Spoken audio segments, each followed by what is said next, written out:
Qamar says, what's the ruling on inheritance? Inheritance is a lot to talk about, and the time does not suffice us.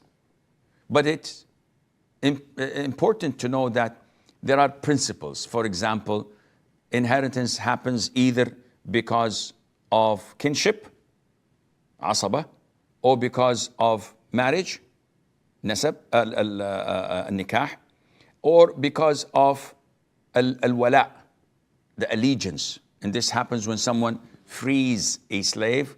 There is a sort of inheritance between them.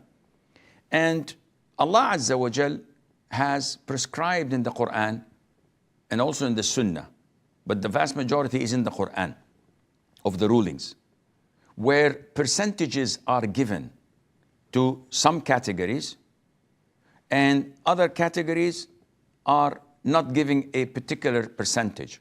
So the husband and wife, they either get half, quarter, or 1/8, depending on the gender, depending whether they have, the deceased has an offspring or not.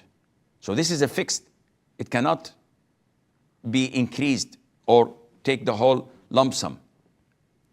The mother gets 1/3 or 1/6. The father gets 1/6 or the whole thing, 1/3 or 1/6 or the whole thing.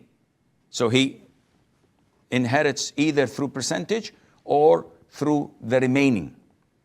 The son and the daughter, they also inherit, but the daughters inherit in percentage if they have no male siblings.